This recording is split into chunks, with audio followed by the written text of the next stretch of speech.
guys, welcome back to our channel, and we are here again to cook some lutong bahay or homemade or my own version of recipe using eggplant. Season kasi ngayon ng eggplant, kaya medyo affordable siya dahil kapag tag-alamig ito ay magiging double price. So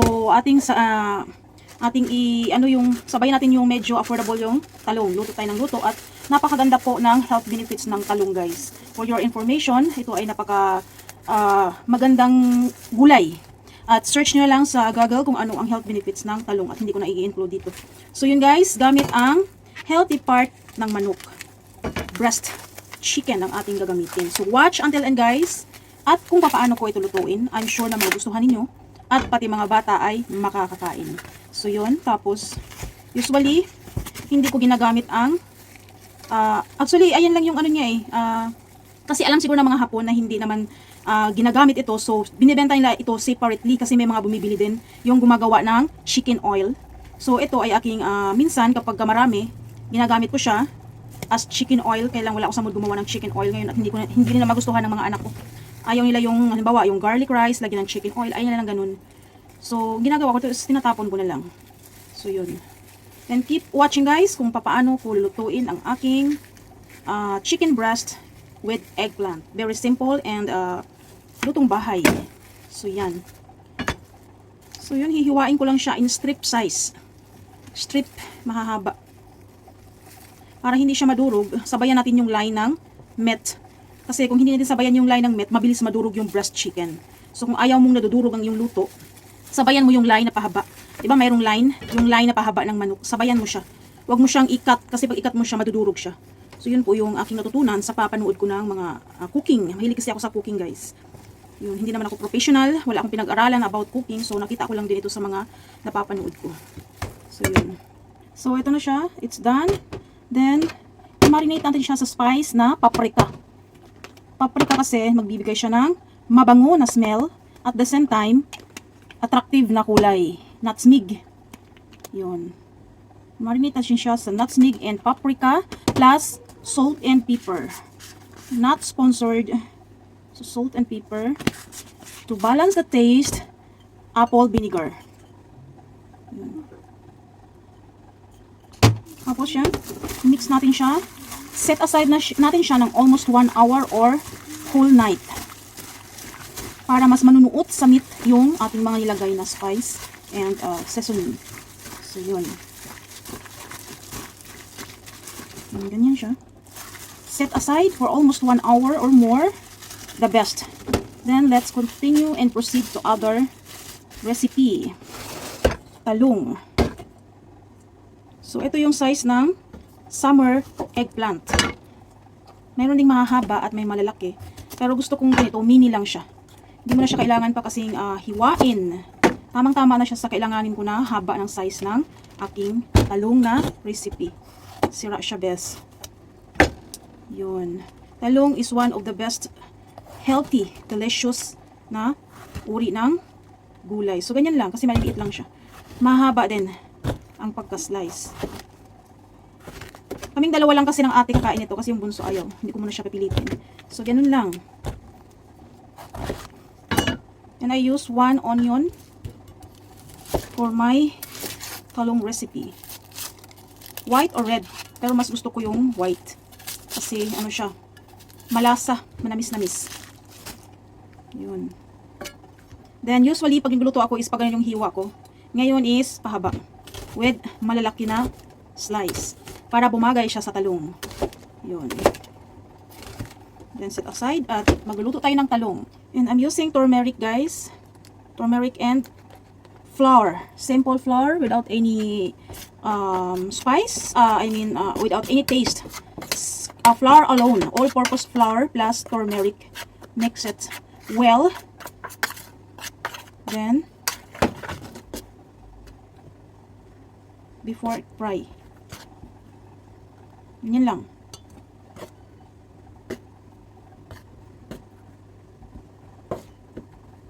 This is my own recipe. I did not copy this recipe to anyone. This is my own home cooking. Don't always follow other recipe. Just make your own and share it so others can have idea. Yabang. Just only sharing, this is my own recipe. 2 ingredients, eggplant and chicken breast, using your own favorite spices.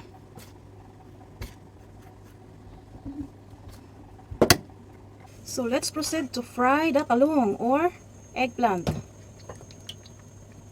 Very simple lang po siya guys, at pwede siyang pang-ulam ng buong pamilya. So the oil is already hot.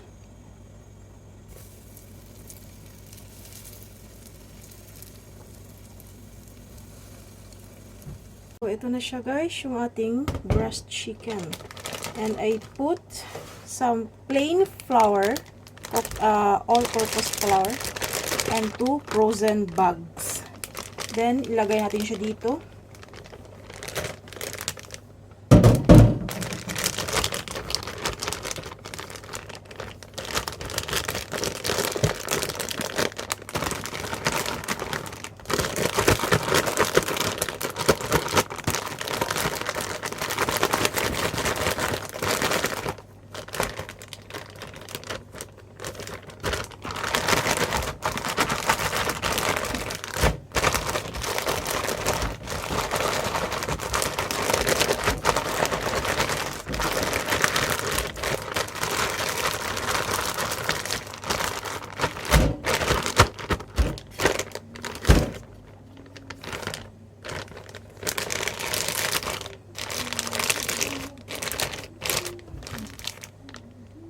Okay, and let's fry.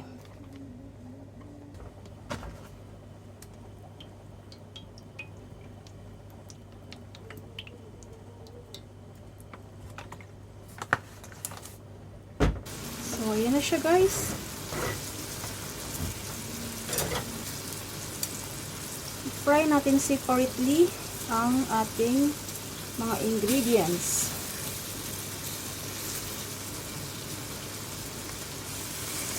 Bakit kailangan i-fry? Like carrots, patatas, or bell pepper. Hindi siya arte. Nasabi ko na rin ito sa mga nakaraan kong vlog, na ang pag-fry ng mga ingredients bago paghalo-haluin ay iwas para hindi ito madurog. Yun yung reason. Hindi siya madurog kasi once na hilaw talaga siya, na i-direct ilagay ihalo. So, it takes a lot of time.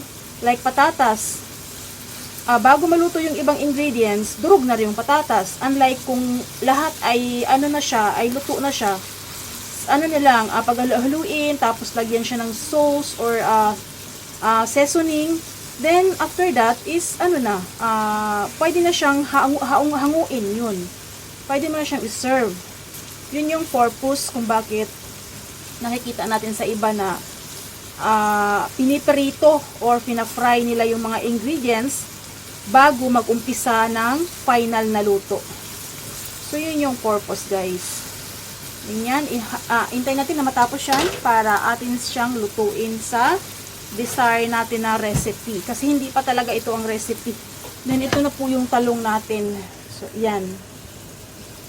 Yan na po yung talong natin. Then ang pinaka-seasoning nito is oyster sauce lang, soy sauce, at konting brown sugar. So, and also liquid dashi.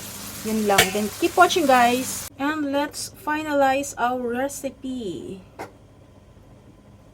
Olive oil guys ang ating gamit para sa ating paggisa. Sibuyas and sili from my garden.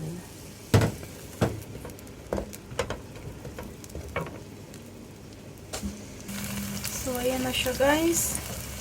Huwag natin i-overcook ang ating sibuyas kasi isa yan sa bibigay ng crunchiness sa ating luto. So, I already mix a sauce, a mixture of oyster sauce, soy sauce, dashi, liquid dashi na lagi ginagamit yan. Not sponsored.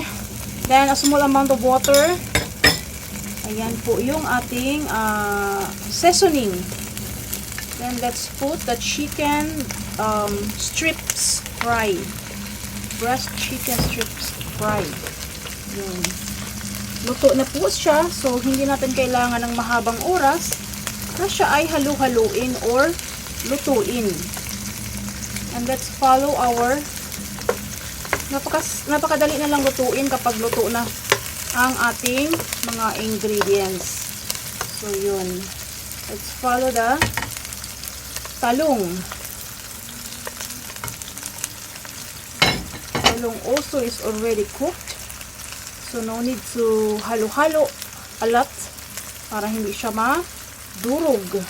I-even na lang natin yung kanyang mixture para lahat ay magkaroon ng lasa.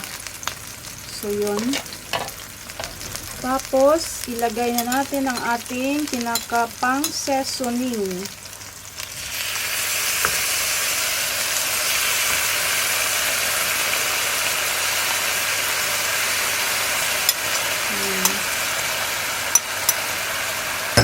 You can put a lot of spices if you want more spice, more delicious. Make it balanced para hindi siya magiging poisonous. So, yan. Tapos, konting baliktad para magkaroon ng lasa ang ibang parte. Mas masarap kasi yung onion, kaya white ang ginamit ko kasi manamis-namis siya. Yun po yung kanyang sekreto. At crunchy siya, pag half cook lang yung onion, crunchy. So, yan po yung maganda. So, yan. Diba hindi siya nadurog at maganda ang kanyang itsura dahil hindi mo siya makikita na overcook. So, yun lang. Then, ready to serve na po yan, guys. Yung ating breast chicken with eggplant. My own recipe. I hope you like it. And please do subscribe our channel. At mayroon siyang sili dahil kami ay aking lalagay mahilig sa sili. So, hindi ko na siya hiniwa para hindi siya masyadong maanghang. So, yun. Tapos, takpan mo lang siya for a little bit. Then, ready to eat na po siya. Thanks for watching until here. Bye-bye!